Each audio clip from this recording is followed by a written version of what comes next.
is up, you awesome kisters? It is CistReactZ, guys. Today we're reacting to Unsolved FNAF's biggest mystery survival logbook. So make sure you guys hit that like button, subscribe to Droid, and comment down below. Alright, let's get into this box. FNAF survival logbook released 6 years ago and contained puzzles to get the two names of the most important so we gotta see this. The fifth missing child that possesses Golden Freddy, who some theorize to be the one you should not have killed, and the crying child, who's in— By the way, if you didn't hear me because OBS was a little too loud, I was saying that he was hyping this up on Twitter, so I gotta see what this is about.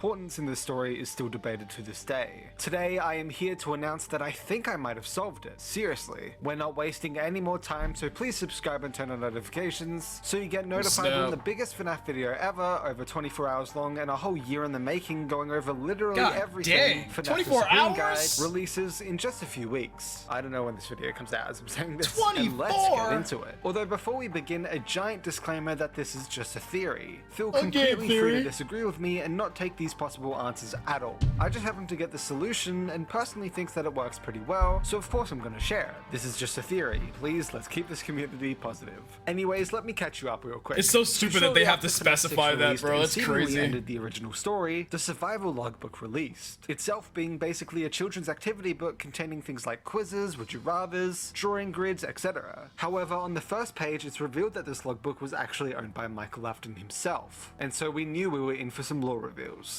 Mike notes that his recent dreams are of Nightmare Fredbear, confirming he's the player of FNAF 4, that he actually connects with and parallels Clara from the Immortal Restless, and with all the FNAF 3 imagery and the fact Clara quote-unquote burned down the house, seemingly hinting that he's indeed the FNAF 3 guide as well, even having a real value code which proves that the book takes place in modern times. However, that's not all. Throughout this logbook, we also learn of 2 other spirits inhabiting the book, whether literally or not. Wait, so then So what he's probably trying to say is like we're playing as like the punished version of Michael Afton,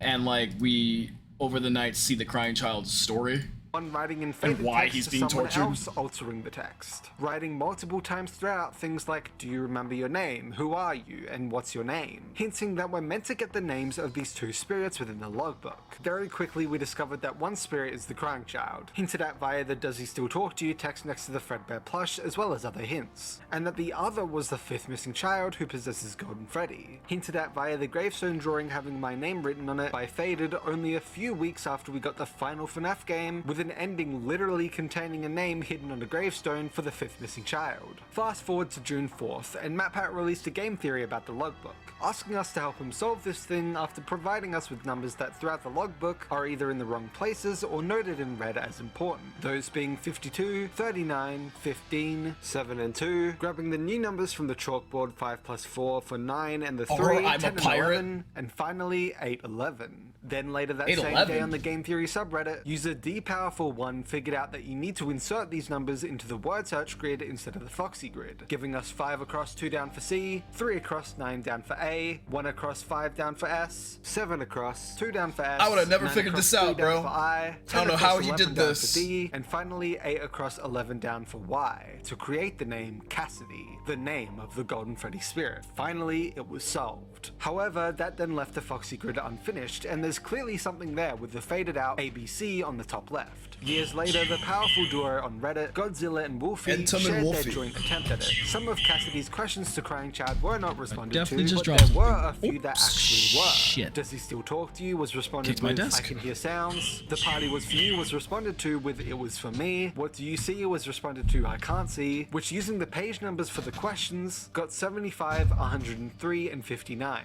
which in putting it into the foxy grid gave us 7 across 5 down to get E, 10 across 3 down to get V, and 5 across 9 down to get A. Then finally they predicted that the random tally marks throughout were to be used to get the final letter, totaling to 47, and getting the letter 4 across and 7 down N to create the name Evan. However, just like MatPat said in his video, despite not being a bad theory or anything, the method does end up breaking on the 4th letter. Oh, that's where the Evan shit came from, okay. An entirely separate system to get it, which feels like the wrong thing to do, as for Cassidy it was using the specifically marked numbers throughout, aka only using one method. This then led the community to collectively wave the white white flag and quite honestly give up. A lot of people, like me, not even trying to go back at it in the future because we felt like everything was already tried. This has allowed the puzzle to remain unsolved for 6 years, and therefore the crying child has gone unnamed for 9 whole years.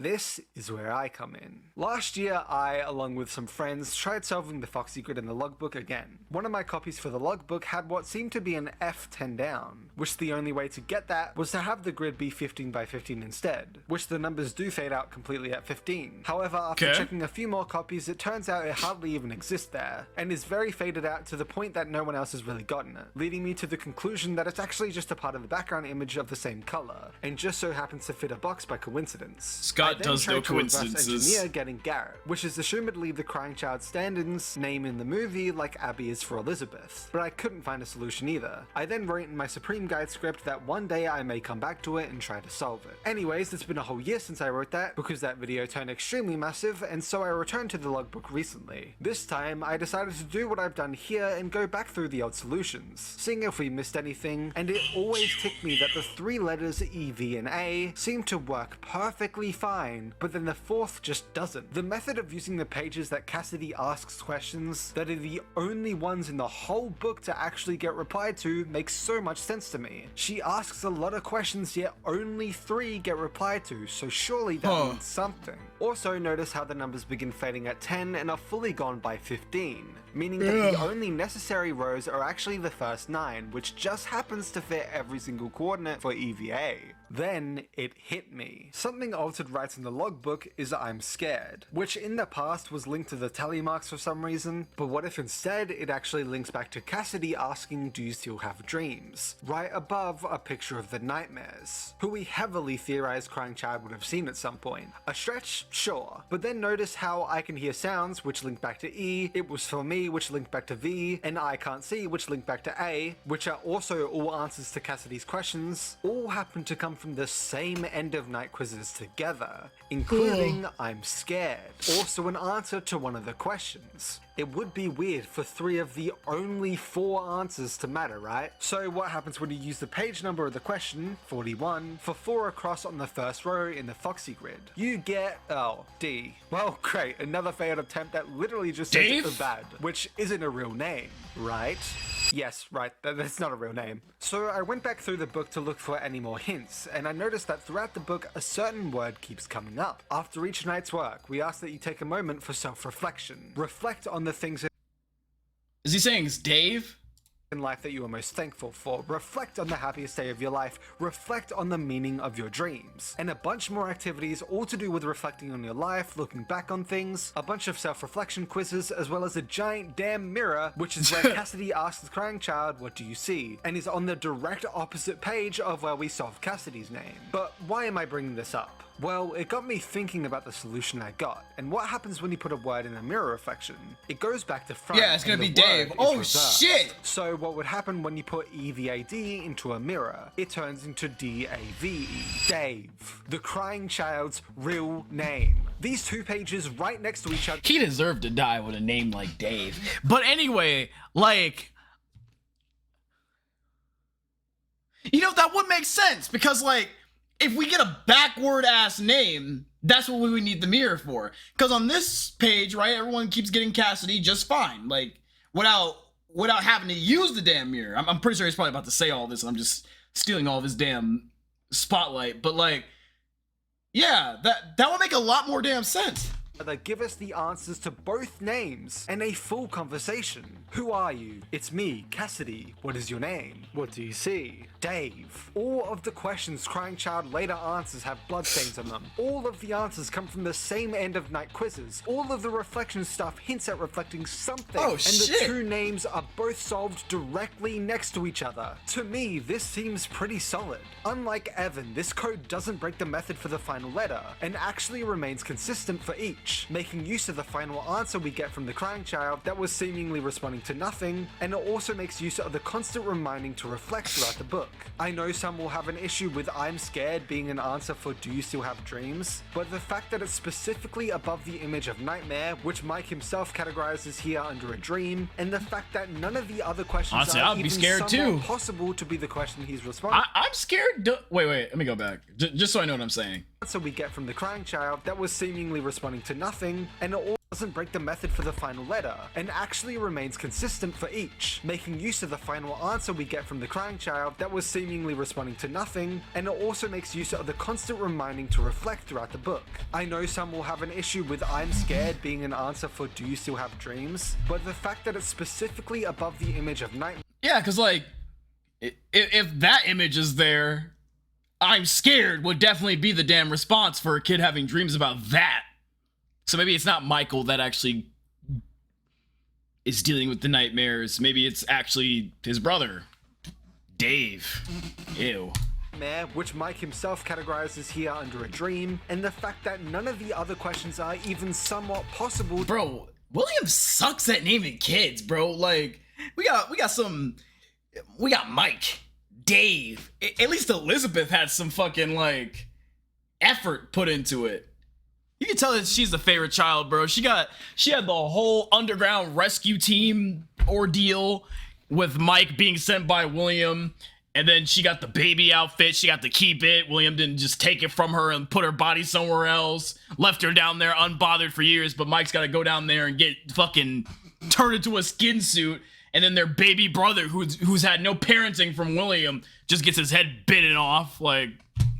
Because parenting would have saved the crying child and stopped Mike from doing that shit. To be the question he's responding to, it seems to be the right one. But those boys are not the favorites. Somewhere else before? Yes, we have. Multiple times, actually. Going release order, and in the CistReactZ, a book which was released directly after FNAF 4. William Afton uses a disguise to hide from the public that he's the same guy. This disguise using his kid's name? Miller. Is that what he's about to say? Why did he pick Dave? Well, we actually learn in the CistReactZ that something other than the murders happened at Fredbear's family diner. Quote, they were together, just the two of them. And it must have been before everything. Before Fredbear's went wrong. Before anyone was dead. Then throughout the series we're reminded that the murders all happened at Freddy's. Whatever happened at Fredbear's was a separate event that was bad, and bad enough to cause the location to close down. To me, this pretty clearly sounds like the big bite also happened in this timeline. So if the crying child's name is truly Dave, this would then mean that William was literally using his dead son's name to disguise himself. That's insane. If you believe that Mike- Again. Like, yeah, let me just use my dead son's name. Fuck him. You know, at least my daughter's underground and in a nice little animatronic shell with her weird fucking carnival friends. Like, is under the alliance Jesus. of Fritz in FNAF 2, being fired for the same reason. That's all he cares about. And that he's indeed the guard at the time. Then that's another Afton who uses a dead person's name as their alias, like father, like son. Also, in the Tales from the Pizzaplex story The Mimic, there's a kid named David, the son of someone who works on the animatronics, who just happens to carry around a plush toy everywhere he goes, to the point that the Mimic continued to mimic it even after his death. Look, I'm not saying he's a crying child stand-in, but could possibly be a narrative parallel. Oh, also, hell no! There's What? a drawing of a kid named David whose mum is holding a party balloon. Yo, this is the second fucking theory with the child drawings, bro. This is the I think it was FNAF. FNAF used like the glued on head from the FNAF movie. And now Hyperdroid is using the fucking David poster. Oh my god. And then like why is the name there too? Like why did somebody have to write David? And then like why is he also kind of wearing the crying child's fit, which he's probably about to say right now? This being the only drawing on this wall to actually have a name for the child who drew it. The funny thing about this is that after I actually went ahead and did the simple thing of searching FNAF Logbook Dave, I found out that I'm not actually the first person to get this answer.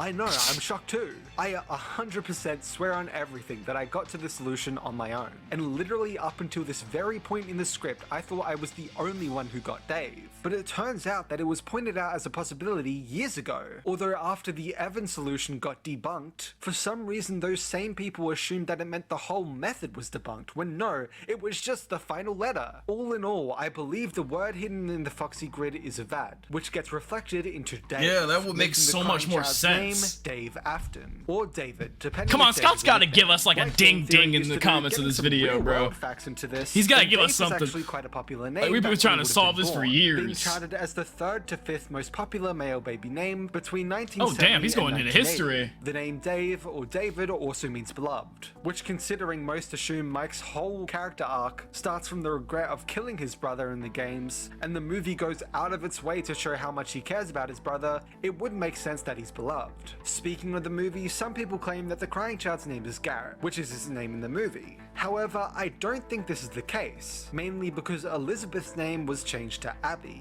which is just an anagram of and a reference to baby, and despite me saying it's a nickname for Elizabeth in my movie breakdown, it isn't actually a common nickname. Could there be an anagram? I'm a dumbass, but I'm just gonna ask anyway. Could there be an anagram stuck inside Garrett that would probably like lead to maybe something that can give us a hint too? I don't know. And honestly, it's that uncommon that I'm almost certain Scott did not do that intentionally. The only reason I even thought Abby was a nickname for Elizabeth in the first place is literally because of a single website that comes up after a single Google search, saying that it's apparently true. Genuinely, that is the only reason I ever claimed that. Also, in the same movie, William uses a different alias, Steve Raglan, instead of his pre-existing and canon alias, Dave Miller. Even in the novel trilogy— Yo, if in the movie universe, if we're following Hyperjoy's logic, bro, if Steve is the crying child's name in the movie verse, he deserved to die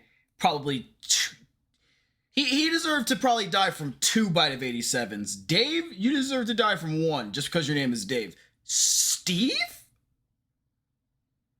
You need 2 Bite of 83s to make that like 163. The name of Golden Freddy's spirit is a kid named Michael. Yes, Michael. And a kid named Jeremy doesn't even exist. These are different continuities. They have things all over the place. Yes, even names. So I personally just do not think that Garrett is meant to be the crying child's real name, whether it's actually Dave like I'm suggesting or not. Now only— Why did I just realize Garrett is meant to be fucking the crying child of that universe? Because it's Michael's brother. Oh shit, never mind. That I'm personally sticking with that I'll get into later after I share my past attempts at it, but being completely honest, even I'm not 100% confident in my final conclusion on that specifically. And considering it's just a bunch of 5s and a single 4, I really don't know how you can get anything real out of this. I've tried so many things— Sorry, that just kind of got me thinking too. If Michael's supposed to be William's son in the games, do you think he's William's son in the movie too and he just doesn't know it? Could have been adopted for all he knew. Y'all think that? Things with this code specifically that I'm going to quickly go over for you guys before I go into what I actually think it's for, so you can check off these ideas as attempted, or maybe you'll think of something I've not and add onto it. First, I attempted to use the number of the tally to get a word from the same page, or if it's a double page, the other side, which got me to you from working end, which seems quite close to being something honestly, but it ends with end, which doesn't make much sense. Also, some have said it's actually architect instead of end, making it to you from working architect, but that's the 4th word, not the 5th, which the tally on that page is 5. Also tried with the first letter of the words, got nothing. Incorrect. Second, I tried to match it to how many nights Mike would have completed in all of FNAF, which only equal to about 32 nights, even if Mike is the night guard in all the games. The tally number raises to 39, however. Incorrect. Third, I then noticed these images are actually shared between the Freddy files and the logbook, so I decided to try cross-referencing the numbers between the 2 books by going to the page in the Freddy files that's the same page a tally was found in the logbook,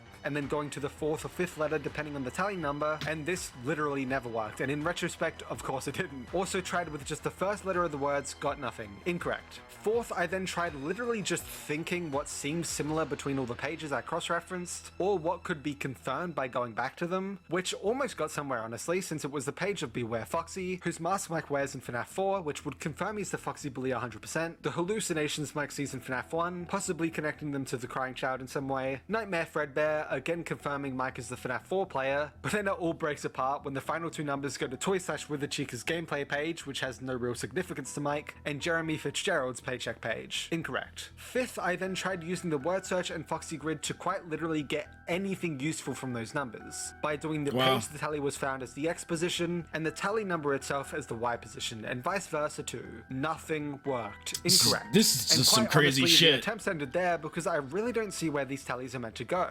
I did think after trying all these attempts, however, that maybe it's a whole lot simpler than we all think. I remembered that all of the tallies put together equal to 39, and I've come to the conclusion, despite how it may be disappointing to some, that the whole point of them may have actually been to lead us back to page 39 itself, thinking we'll get a secret, which would then lead you to realize, oh wait, there's actually 2 page 39s here, and then you'd begin the Cassidy search. This seems like a cop-out though, right? Well, do remember that the search for Cassidy only started due to the ABC found on the Foxy grid, which also remember, didn't even end up being used for Cassidy's name at all anyways, meaning there'd have to be another way to get a hint that we're meant to investigate these random numbers to get a whole other name that's got nothing to do with the Foxy grid and the solution for that. Also notice how this page 39... I honestly could not imagine how it is to make like these types of books for Scott though. Like, imagine having to tell these motherfuckers like, okay, I need like 4 page 39s. I need like the number 8 scattered on like the 5th page 39 if possible. Like, I'd be sitting there in a Discord call just like just writing every fucking idea of his on a stick, you know, that could probably fill up a whole damn wall. Like, seriously. And happens to be the page which features must be insane having to listen to that, connecting to the 5th kid instead of the crying child, which also happens to be the first mention in the logbook that we're searching for their name too, and also happens to be about moving forward instead of reflecting back like we're told all throughout this book, further showing it's different to the other name. If the tally equal to anything else but 39, I wouldn't believe this for a second, like you probably don't. But since literally all of the tallies are groups of 5 besides a single one just to make the number 39 instead of 40, honestly makes me think this conclusion isn't too far-fetched. Also, with that in mind, notice how there's only 7 sets of the 5 tallies, and Cassidy's name happens to be 7 letters long. So maybe, just maybe, the tallies were actually the real way we were meant to notice that some of the numbers had actual significance, being how we were meant to start the hunt for her name specifically. This would then unfortunately mean that the 2 hardest puzzles in FNAF history were actually quite simple instead. Just connecting it would make so much sense that we overcomplicated this shit for the final letter, like the rest were already doing, and simply reversing it for the crying child's name like it hints to do, and then the tallies being how we figured out we could get Cassidy's name via the other random numbers in the book, just like the one it redirects us to. Oh my god. Also, because besides that, honestly, assumption, I really don't know what else the tallies could be for, nor what they'd even reveal. Who knows, one day I might come back with I solved FNAF's biggest mystery, again. But for now, there we have it. My solution and theory, please remember this is just a theory, to the Foxy grid and therefore crying child's name, Dave Afton. With the tally marks possibly being the real incentive that was accidentally skipped in favor of the Foxy grid to start the Cassidy search and for us to start taking note of the weird numbers throughout. But what do you think of all of this? Will you be calling the crying child Dave Afton from now on, or do you disagree with me and have found something that disproves my solution? Either way, I hope you all enjoyed and at least had some fun learning about this rabbit hole that I've been going down with this. I hope this starts some discussion about the logbook again, especially those tallies, instead of people just disregarding it forever. And please, it is some crazy shit. The biggest FNAF video I've ever made that is over. But it is some crazy shit though. Like like when he talks about it, and especially when you reach like to the page with the mirror, it just makes so much sense that we get like both of their names right there. Like, I'm Cassidy. Okay, so you're Dave, you know? So yeah, I don't know. What do you guys think in the chat? Or not in the chat, but in the comments down below. Apparently Hyperdroid says, fellow YouTuber Ozone realized that the 5 tallies could be representing the 7 letters for Cassidy, representing the 5 missing children, and an extra 4. And the extra 4 is for the name, is for this name, a single / separated death. Whoa. Okay, Dave and Michael. Both biblical names. Sounds like something Scott would do. You know, I mean, hell, it works. I mean, get one name backward for a mirror. Yeah, that, and then get one name that's straightforward. Okay. So you just got 2 souls inside of one damn suit communicating with each other creepily. That's great. Let me know what you guys think about this theory in the comments down below, and I'll see you guys later. Peace out.